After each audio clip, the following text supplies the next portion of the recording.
ચલો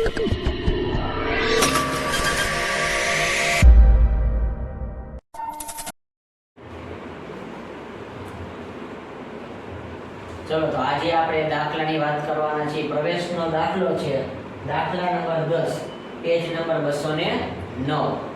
ચલો તો ચોપડી સામે રાખજો બધા વિદ્યાર્થી.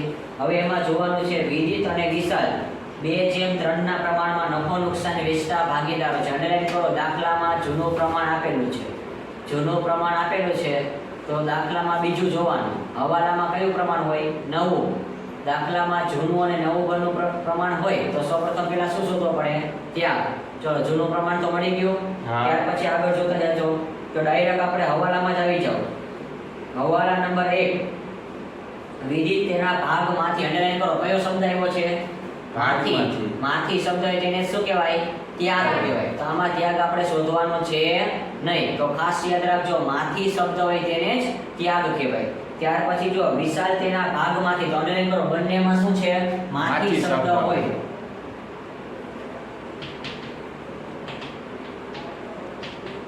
ચલો માંથી શબ્દ બરાબર શું થઈ જાય? ત્યાગ થઈ જાય. પહેલાનું નામ બોલો. પહેલો કયો હતો ભાગીદાર? વિદિત. વિદિત.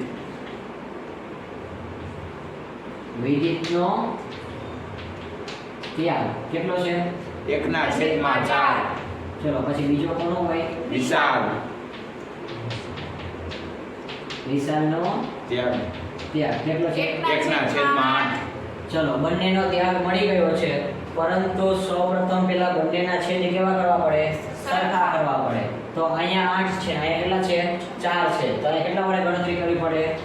2 વડે. છેદમાં 2 લ્યો તો અંશમાં કેટલા આવે? 2. તો 2 એકા 2 અને 4 2 8. ચલો છેદ સરખા થઈ ગયા. એટલે વિદિતનો ત્યાગ કેટલો છે? 2 અને વિશાલનો ત્યાગ કેટલો છે? 1.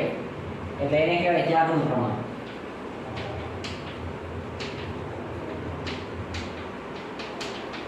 બે જેમ 2. ચલો આટલું ખબર પડી ગઈ. સૌપ્રથમ આપણે દરેક દાખલામાં નવું પ્રમાણ હોય અને જૂનું હોય તો ત્યાગ મેળવતા. તો ત્યાગનું સૂત્ર શોધો. જૂનું માઈનસ નવું. પરંતુ આ દાખલામાં આપણને ડાયરેક્ટ માંથી શબ્દ છે અને માંથી શબ્દ હોય ને ત્યારે એને શું કહેવાય? ત્યાગ કહેવાય. ત્યાર પછી આપણે જોઈએ તો બંટી મૂડી તરીકે કેટલા લાવે છે? 72,000. ચલો નવો ભાગીદાર ધંધામાં બે વસ્તુ લાવે, મૂડી લાવે અને પાઘડી લાવે. તો મૂડી પેટે તો રોકડ જ લાવે છે અને ભાગીદારની પાઘડી પણ રોકડમાં લાવશે. પણ કેટલી લાવે છે કે ચોખવટ કરી છે નહીં. પછી પેઢીની પાઘડીનું શું આપ્યું છે? મૂલ્યાંકન. મૂલ્યાંકન શબ્દ એટલે કોના ભાગની પાઘડી શોધવાની? નવો ભાગીદાર કોણ છે? બંટી. તો બંટીનો આપણને નવો ભાગ આપ્યો છે. દાખલામાં નવો ભાગ આપેલો છે નહીં, તો આપણે શોધવો પડશે. દાખલામાં છે નહીં, તો એ કઈ રીતે શોધાય? આ બંનેના ત્યાગનો શું કરવાનો? સરવાળો. તો અહીંયા હેડિંગ આવશે બંટીનો ભાગ. નફા ભાગ. ભાગ. એમાં આ બંનેના ત્યાગનો શું કરવાનો? સરવાળો. ચલો કોનો સરવાળો? તો કે 2/8 વત્તા કેટલા આવશે? 1/8. ચલો 3/8 શું આવશે? 8. 8. ચલો હવે અહીંયા કોના ભાગની પાઘડી શોધવાની?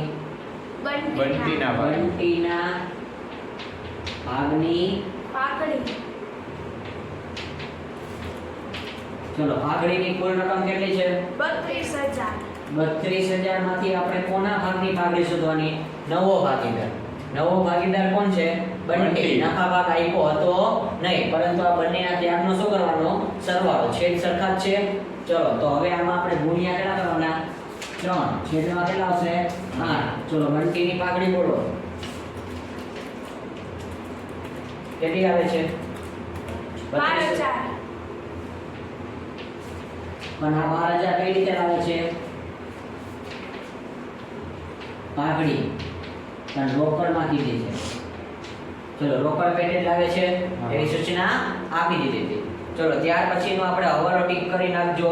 વિદિત અને વિશાલ મળેલ પાઘડીના કેટલા ટકા લઈ જાય છે? 50%. એટલે અહીંયા તમારે આમનોંધ કરવાની થશે. દરેકની આપણે આમનોંધ કરી છે અને ત્યાર પછી શું કરે છે? ખતવણી કરે છે. આ જે રકમ છે એ કોને દેવાની? જૂના ભાગીદારને. ચલો પછી યંત્ર પર કેટલા ટકા છે 10%. હવાલા નંબર ટીક કરી નાખજો. હવે જો બધા આવ્યા છે એ કેના છે આપણે ઉપર જે કાચું સ્વરૂપ આપ્યું ને એના હવાલા હવે ચાલુ થાય છે. તો હવાલા નંબર 5 યંત્ર મિલકત દેણામાં છે. દેવાદારમાંથી 36,000 ઘાલખાત તરીકે અને માંડીવાળ અને 15% ઘાલખાત અનામત. તો અંડરલાઈન કરજો. દેવાદારમાં નંબર કેટલા આવશે 6. રોકાણોની બજાર કિંમત કેટલી છે 9,000. બજાર કિંમત એટલે ક્યાં આવશે આઉટર કોલમમાં 9,000. ચલો તો રોકાણોમાં નંબર કેટલા આવશે 7. પછી કારીગર વળતર પેટે કેટલાનો દાવો છે 30,000. દાવો ક્યાં આવે હંમેશા મૂડી દેવા. દાવાની રકમમાં છે મૂડી દેવામાં જુઓ આપેલું છે કામદાર વળતરનો અનામત આપ્યું છે તો નંબર કરજો કામદાર વળતર અનામતમાં નંબર 8. પછી લેણદારોને 10% રકમ ચૂકવવી પડશે નહીં. તો લેણદાર શબ્દ ક્યાં છે મૂડી દેવામાં નીચે નંબર 9. અને જરૂરી ખાતા તૈયાર કરી નવી પેઢીનું પાકું સર્વે તૈયાર કરો. નવી પેઢીનું પાકું સર્વે બનાવવાનું છે. ચલો ખબર પડી ગઈ. તો આપણે હવાલા બધા ટીક કરી નાખ્યા. 5 થી બધા ચાલુ થાય છે 5 6 7 અને 8 ને 9. હાલો તો સૌપ્રથમ પહેલા શું આવશે નવા ભાગ જૂના ભાગીદારની મૂડી. એને શું કહેવાશે બા આ લાવ્યા બા આ લાવ્યા. ચલો રકમ બોલો 48,000 પછી 60,000 બાજુમાં શું આવશે બેસ. આ બાર લખાઈ જાય પછી કેટલી લીટી છોડવાની એક લીટી કારણ કે નવા ભાગીદારની શું આવે મૂડી આવે. ચલો ત્યાર પછી બીજો શબ્દ કયો છે આકસ્મિક અનામત. આકસ્મિક અનામત જૂનું પ્રમાણ કેટલું હતું ખબર છે ને 2:1. ચલો તો એ પ્રમાણે વેચી દેજો. 3,600 બાજુમાં 5,400 ચલો 2:3 ના પ્રમાણે વેચ્યું ને. ચલો ત્યાર પછી કયો શબ્દ છે કામદાર વળતર અનામત પણ વેચતા પહેલા શું ચેક કરવાનો હવાલો. તો હવાલામાં હવાલા નંબર કેટલા છે 8. દાવો બોલો 30,000. શું આવશે કામદાર વળતરનો દાવો વળતરનો દાવો. દાવાની રકમ હંમેશા ક્યાં આવે મૂડી દેવા મૂડી દેવામાં જમાશે. ચલો દાવાની રકમ 30,000 છે પણ અનામત કેટલું છે જુઓ 24,000 અનામત 24 છે પણ આપણે ચૂકવવાના કેટલા છે 30,000. તો 30 એ 24 માંથી આપણે 30 ચૂકવી તો એ ઘટે કેટલા 6,000. અને ઘટતી રકમ હોય તો આપણા માટે ખર્ચ કહેવાય. ખર્ચ હંમેશા ક્યાં આવશે પુનઃ મૂલ્યાંકન ખાતામાં ઉધાર થાય. ચલો તો અહીંયા કેટલા કરવાના 6,000 આ 6,000 કે એમાં ખબર પડી ગઈ ને ભંડોળ કેટલો છે આપણી પાસે 24,000 અને દાવો 30 નો તો 24 એ 24 ચૂકવી દો ને તો એ ઘટે કેટલા 6,000. અહીંયા ટાઇટલ શું આવશે કામદાર વળતર કામદાર વળતરનો દાવો દાવો. ચલો આ ખબર પડી ગઈ. ત્યાર પછીનો હવાલો રોકાણ અનામત ચલો એને પણ વેચતા પહેલા શું ચેક કરવાનો હવાલો. તો બાજુમાં મિલકત દેણામાં જો રોકાણ શબ્દ આપ્યો છે હા. તો રોકાણોની કિંમત બોલો જુદી 18,000 ચલો 18,000 છે હા. પણ એના હવાલામાં શું કીધું જુઓ બજાર કિંમત 9,000 બજાર કિંમત કે એટલે ક્યાં લખાય આઉટર કોલમ. ચલો આઉટર કોલમમાં કેટલા કર્યા 9,000. તો 9,000 આવે તો બાજુમાં અહીંયા શું આવશે શબ્દ ઘટાડો. કેટલાનો ઘટાડો થશે 9,000 નો. ચલો 9,000 ઘટી ગયા. ચલો પેલી અસર ખબર પડી ગઈ. હવે કેટલી કરવાની બીજી અસર. તો હવે આપણે વેચતા પહેલા રોકાણ વધઘટ ભંડોળની રકમ બોલો કેટલી છે આપણી પાસે 7,200 આપેલી છે ને. હા. ચલો તો 7,200 છે તો ઘટ્યા કેટલા 9,000. તો 9,000 માંથી એટલે 7,200 માંથી 9,000 ચૂકવો તો એ ઘટે કેટલા 1,800 રૂપિયા. અને ઘટતી રકમ હંમેશા ક્યાં આવશે પુનઃ મૂલ્યાંકન ખાતામાં. તો અહીંયા કેટલા લખવાના 1,800 રૂપિયા. રોકાણ વધઘટ ભંડોળ. ચલો ખબર પડી ગઈ. 7200 માંથી કેટલા બાદ કરવાના 9,000. 7200 માંથી 9,000 જાય તો એ ઘટે કેટલા 1,800 રૂપિયા. અને એ ક્યાંથી આવશે પુનઃ મૂલ્યાંકન ખાતામાં ઉધાર થશે. આ આપણો વધારાનો ખર્ચ છે. ચલો પછી લેણદારો. તો લેણદારો ક્યાં આવશે મૂડી દેવા. હવાલો છે ને. હા. લેણદારો રકમ ક્યાં આવશે 30,000. Inter column 30,000. ચલો એનો હવાલા નંબર કેટલામો છે જુઓ શું છે બોલો? લેણદારોની 10% રકમ ચૂકવવી પડશે નહીં. તો અહીંયા 10% શું કરવાનો? ઘટાડો. 10% ઘટાડો કરો એટલે આપણા માટે ફાયદો થાય. 27,000. બાદબાકી કરો જો આની. 27,000. ચલો બેવું ઘટ્યું છે. પેટી માટે શું કહેવાય? ફાયદો. ફાયદો હંમેશા કઈ બાજુ આવે? પુનઃ મૂલ્યાંકન ખાતામાં જમા જમા બાજુ. બાજુ. અહીંયા શું લખવાનું? લેણદારો ખાતે. લેણદારો ખાતે. ચલો ખબર પડી ગઈ. ત્યાર પછી કયો શબ્દ આપેલો છે? ઘાલખાત અનામત. ઘાલખાત અનામત. ઈ આપણે બાકી રાખવાનું. દેવાદારને લગતો શું આપેલો છે? હવાલો છે ને? તો ઈ આપણે બાકી રાખશું. ચલો ત્યાર પછી મકાન. મકાન હંમેશા ક્યાં આવશે? મિલકત તેણામાં ઉધાર છે. ચલો મકાનમાં હવાલો છે નામ 66,000. 66. તો આઉટર કોલમમાં જ લખી નાખવાનું. ચલો પછી યંત્રો. યંત્રમાં હવાલો છે. હા. બોલો રકમ. 30,000. 30,000. એ ક્યાં લખવાની? ઇનર ઇનર કોલમમાં. હવાલા નંબર કેટલામો છે જુઓ? 5. પાંચમો. શું કીધું હવાલામાં? યંત્રો પર 10% ઘસારો ગણવો. તો આ ટાઇટલ શું આવશે? ઘસારો. 10% યંત્રમાં ઘટાડો તો કેટલા આવશે? 3,000. તો આઉટર કોલમમાં કેટલા થઈ જશે? 27,000. મિલકત ઘટી. મિલકત ઘટે તો પેટીને શું કહેવાય? ખર્ચ કહેવાય. ખર્ચ હંમેશા કઈ બાજુ આવે? મૂલ્યાંકન ખાતામાં ઉધાર સાહેબ. પુનઃ મૂલ્યાંકન ખાતામાં ઉધાર. ઉધાર થાય. અહીંયા શું આવશે? યંત્રો ખાતે. યંત્રો ખાતે. અને ઘસારો લખો તોય ચાલે. યંત્રનો ઘસારા ખાતે. ચલો ત્યાર પછી સ્ટોક. સ્ટોકમાં હવાલો આપેલો છે. નામ. તો સ્ટોકમાં હવાલો હોય તો રકમ ક્યાં આવશે? આઉટર કોટ. રકમ. 18,000. ચલો પછી દેવાદારો. દેવાદારો હવાલો છે. હા. રકમ 39,600. 39,600. 600. ચલો એનો હવાલા નંબર બોલો. છઠ્ઠો. છઠ્ઠા હવાલામાં શું કીધું છે વાંચો.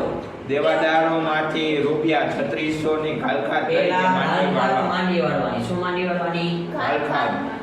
તો આપણે વાર્ષિક હિસાબ ભણ્યા ને એના ફોર્મેટમાં આવતું ઘાલખાત હવાલાની. ચલો કેટલા રકમ બાદ કરવાની ઘાલખાતમાં? 3600.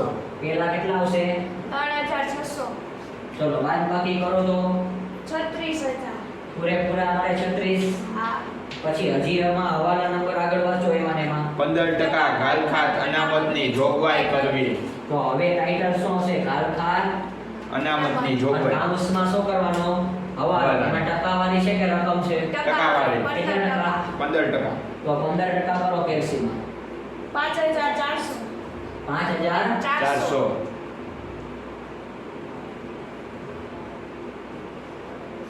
ચલો બાદ બાકી કરો. 30,600. 30,600. 600. ચલો આ હવાલો ખબર પડી ગઈ. વાર્ષિક હિસાબમાં પણ આપણે આવતો. પણ હવે આ હવાલામાં આપણે અહીંયા શું આવશે? પુનઃ મૂલ્યાંકન ખાતામાં ઉધાર થાય. અહીંયા આપણે વાર્ષિક હિસાબ નફા નુકસાન ખાતું નથી. તો નફા નુકસાન ખાતામાં આપણે ફોર્મેટ બનાવતા. શું બનાવતા? ફોર્મેટ. પણ અહીંયા આપણે ફોર્મેટ બનાવી શકીએ. ચલો તો પહેલા કઈ આવશે? ઘાલખાત કાચા શ્રેણી. પણ ઘાલખાત કાચા શ્રેણી આપણને આપેલી છે નહીં. તો ડાયરેક્ટ કઈ આપી છે? ઘાલખાત હવાલાની. તો અહીંયા આપણે લખી ઘાલખાત હવાલાની. ચલો કેટલી હતી ઘાલખાત હવાલાની? 3600. ચલો પછી કઈ આવશે? ઘાલખાત અનામત. અનામત હવાલાની. કેટલી છે? 5,400. આ બંનેનો શું કરવાનો? સરવાળો. ચલો સરવાળો. 9,000. એમાંથી કઈ વાત કરવાની? કાચા શ્રેણી. આપણે એક વિગત બાકી રાખી હતી મૂડી લેવામાં છેલ્લે. બોલો ઘાલખાત અનામત. ટાઇટલ શું હશે? ઘાલખાત અનામત કાચા સરવૈયા. ઘાલખાત અનામત કાચા સાચું છે. ચલો કેટલી રકમ છે? 1800. 1800 રૂપિયા. હા. ચલો બાદ બાકી કરો. 7,200. ચલો ખબર પડી ગઈ.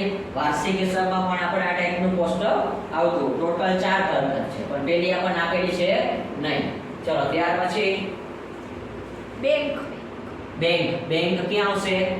રોકડ રોકડ ઓબ્લિક બેંક ખાતામાં ઉધાર સાઈડ. ને ટાઇટલ શું આવશે? બા આલાવ્યા. બા આવ્યા. લાવ્યા. લાવીએ. રકમ 8,400. ચલો પછી રોકાણ રોકાણો રોકાણો હંમેશા ક્યાં આવશે? મિલકત લેણા. રોકાણો થઈ આવી ગયા ને? હા. એકવાર ચલો હવાલો થઈ જ ગયો છે. હા. 9,000 બજાર કિંમત હતી તો બજાર કિંમત કરી ભંડોળ 7,000 કેટલું હતું? 200.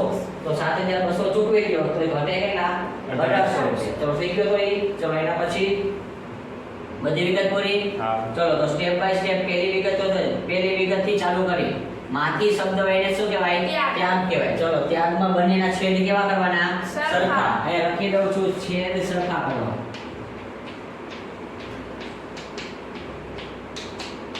ચલો છેદ સરખા કરી નાખ્યા આપણે. ત્યાર પછી શું આવશે? બીજો હવાલો. બંટી મૂડી પેટે કેટલા લાવે છે જુઓ. 72,000 ચલો મૂડી તરીકે લાવે છે તો ધંધામાં શું આવે? રોકડ. રોકડ આવે. રોકડ આવે તો શું થાય? ઉધાર ચલો પેલી આમનો શું થશે? રોકડ ઓબ્લિક બેંક ખાતે ઉધાર રોકડ ઓબ્લિક બેંક ખાતે ઉધાર. ઉધાર. તે બંટીના તેના મૂડી ખાતે તે બંટીના મૂડી મૂડી ખાતે ચલો મૂડી તરીકે કેટલા લાવે છે? 72,000 72,000. ચલો પેલી આમનોંધ કરી નાખી. પેલા શરૂઆતમાં બધી આમનોંધ જ કરી નાખી. આમનોંધ કર્યા પછી આપણે છેલ્લે ખતવણી કરશું.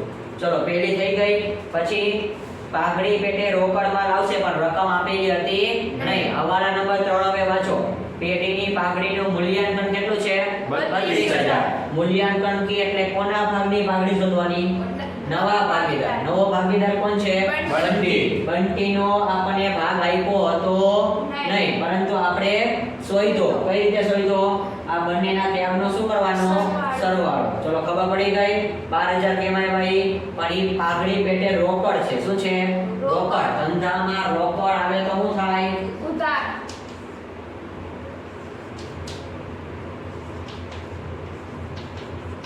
રોકડ ખાતે ઉધાર ઉધાર. તે શું આવશે? પાઘડીના પ્રીમિયમ ખાતે પાઘડીના. પ્રીમિયમ ખાતે ચલો પેલા કેટલા હતા? 12,000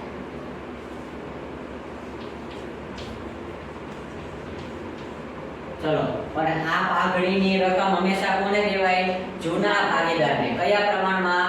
ત્યાગના પ્રમાણમાં. આ ચેપ્ટરમાં આ દાખલો જે છે અગત્યનો દાખલો છે. આમાં આપણે ત્યાગ શોધવાનો છે નહીં, તૈયાર આપેલો છે. ચલો તો અહીંયા આપણે પેલા બીજી આમનો શું થશે? એની ત્રીજી. પાઘડીના પ્રીમિયમ ખાતે ઉધાર પાઘડીના. પ્રીમિયમ ખાતે ઉધાર. ચલો રકમ કેટલી આવશે? 12,000 પરંતુ આ કોને દેવાની? જૂના જૂના ભાગીદાર ભાગીદાર. જૂના ભાગીદાર બંનેને ત્યાગ જ થાય છે. ચલો પહેલા નામ કોણ આવશે? વિધિ વિદિતના મૂડી ખાતે મૂડી ખાતે. પછી તે વિશાળના મૂડી ખાતે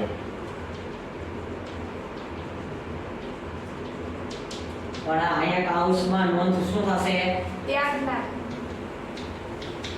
ત્યાગના. પ્રમાણ ત્યાગનું પ્રમાણ કેટલું મળ્યું? 2:1. એક. ચલો 12,000 ગુણ્યા 2 ભાગ્યા 3. 8,000 પેલામાં 8,000. 4,000 ચલો આપણો 4 પછી શું કીધું છે? હવાલા નંબર 4 ખૂબ જ અગત્યનો હવાલો છે. વિદિત અને વિશાલ તેમને મળેલ પાઘડીમાં 50% રકમ શું કરે છે? રોકડમાં ઉપાડી જશે. તો આમાં કોને લાભ મળશે?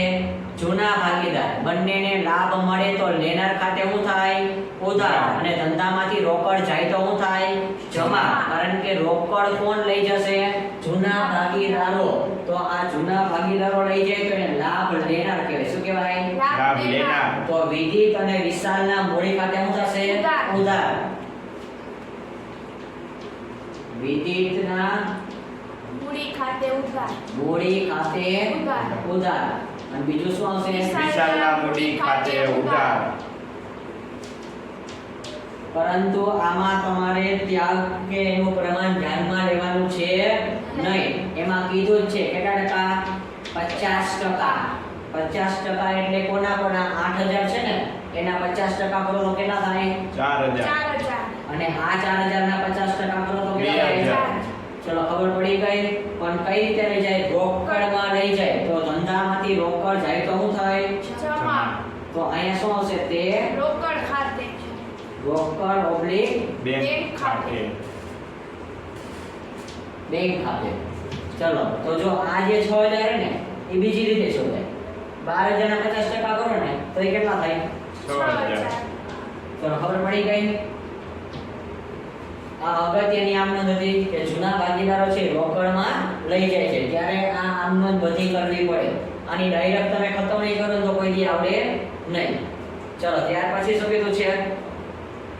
હવાલા નંબર 5 ઈ તો બધા આપણે થઈ ગયા 5 6 7 8 અને 9 ઈ બધા આપણે સોલ્વ કરી નાખ્યા હતા. તો આપણે ઉપરના જ બાકી રાખ્યા હતા ભાગીદારને લગતા અને ઈ પણ કેવો હતો? નવો ભાગીદાર.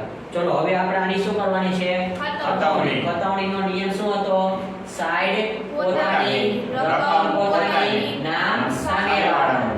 ચલો રોકડ બેંક ખાતું બનાવ્યું છે હા તો એ બેંક ખાતું લખ્યું છે. તો રોકડ બેંકમાં કેટલા લખવાના? 72000. ઉધાર સાઈડ હોય તો ઉધાર સાઈડ જ લખવાની. તો અહીંયા લખવાનું કેટલા? 72000. પરંતુ આની સામે નામ કોનું આવશે? બંટીના મૂડી ખાતે.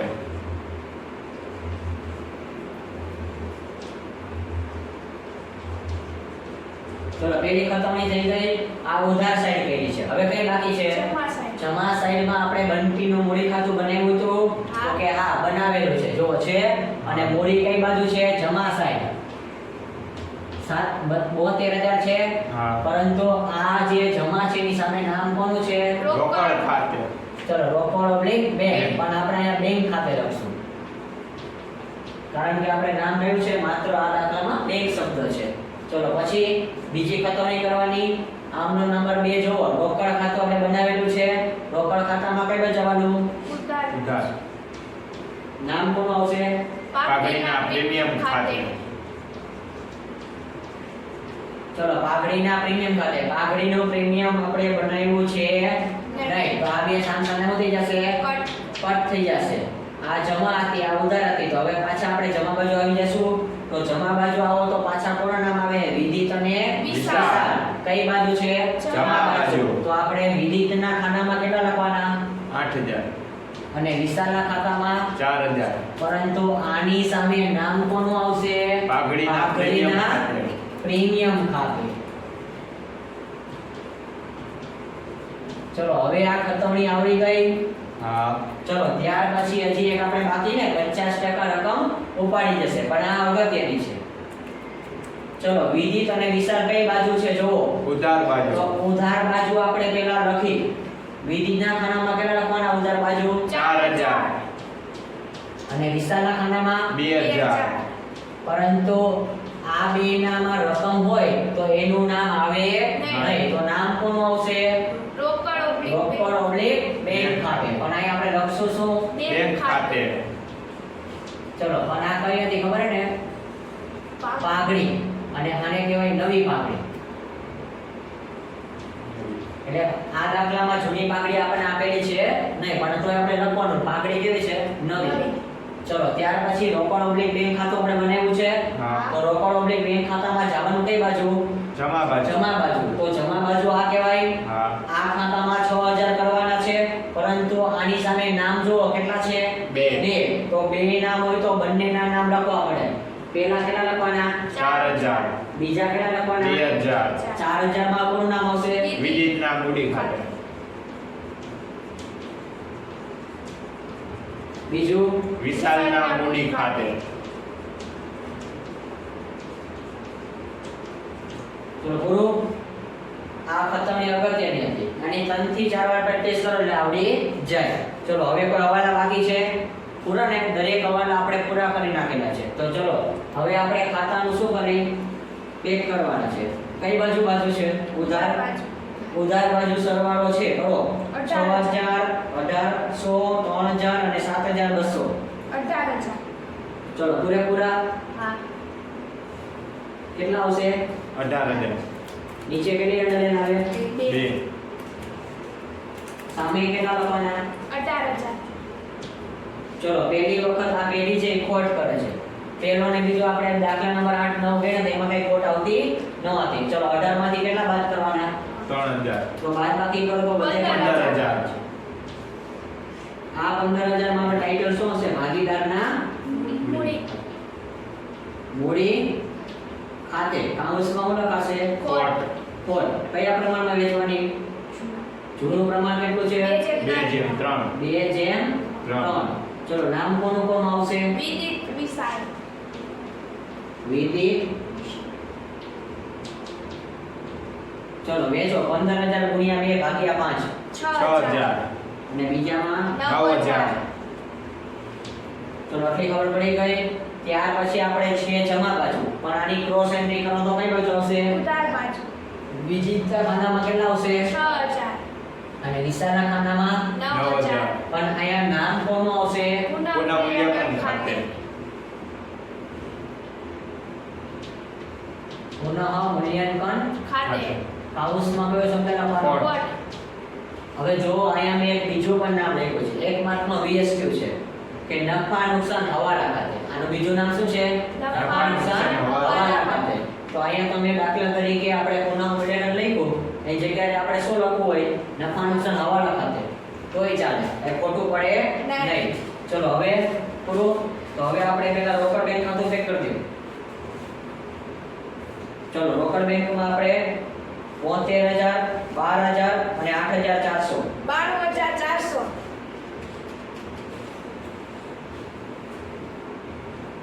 92,400. 400 સામેની બાજુ કેટલા લખવાના? 92,400 ચલો બાદબાકી કરજો એમાંથી. 86,400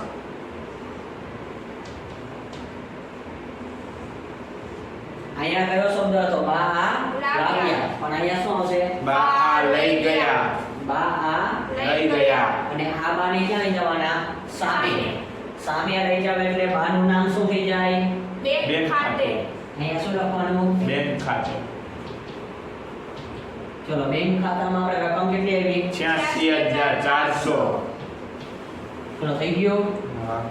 હવે આપણે ભાગીદારના ખાતા પેક કરવા છે. પહેલા આપણે સૌપ્રથમ નવા ભાગીદારને જ ખાતું પેક કરો. 72,000 જ છે ને? હા. ચલો તો અહીંયા કેટલા આવશે? 72,000. ચલો પૂરું. તો અહીંયા કેટલા લખી નાખવાના? 72,000. ચલો ત્યાર પછી વિશાલનું ખાતું પેક કરો. 59,400 59,000. 400. 59. ચલો 60,000 ને 4,000 ને તો 59 ને 69 આવશે ને? 69,400. ચલો બરાબર છે.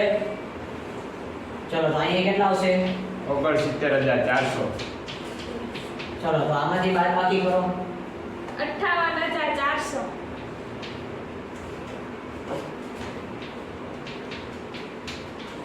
ચલો પૂરું. પછી 48,000, 8,000 અને 3,600. 59,600 ચલો 59.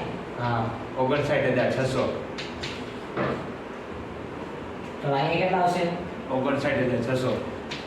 કેટલા બાદ કરવાના છે જુઓ. 10,000 બાદ કરી નાખો એટલે 49. 49,600. ચલો અહીંયા કયો શબ્દ હતો? લાવ્યા હતો. આને કહેવાય શરૂઆતની મૂડી અને આને કઈ કહેવાય? આખરની મૂડી. આખરની મૂડીનું નામ શું આવશે? બા લઈ ગયા. લઈ ગયા. અને આ બાને ક્યાં લઈ જવાના? નીચે. બા નીચે જાય તો બાનું નામ શું થઈ જાય? ભાગીદારની મૂડી. મૂડી. ભાગીદારની મૂડીમાં પહેલો કયો ભાગીદાર હતો? વિદિત વિદિત. વિજિતની મૂડી બોલો. 49,600. 600 પછી વિશાલની 58,400 અને છેલ્લે કોણ આવે? બંટી. 72,000. તો અહીંનો કેટલો આવે સરવાળો? 1,80,000 પૂરા યસ. 1,80,000 છે. એમાં વત્તા 27 કરો અને વત્તા 30,000 કરો. 2,37,000 2 લાખ મૂડી દેવા હોય એટલો જ આપણે મિલકત તેના કરવાનો છે. કરો. 2,37,000 ચલો બંને બાજુ બરાબર છે. યસ. પાકા સરવાળો બંને બાજુનો સરવાળો કેવો આવે? સરખો. ચલો તો બંને બાજુ સરખું આવી જાય છે. હવે આ દાખલો છે 1 થી 2 વાર કરજો. બોર્ડના પેપરમાં ઓલરેડી 2-3 વાર પૂછાઈ ગયેલો છે એટલે આની પ્રેક્ટિસ ખાસ કરજો. અને આના જેવો એક લેસનમાં આપું છું, આ લખું છું.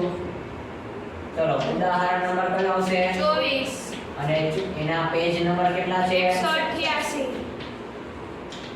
ચલો આ તમારે સેલ્ફ પ્રેક્ટિસમાં કરવાનો રહેશે.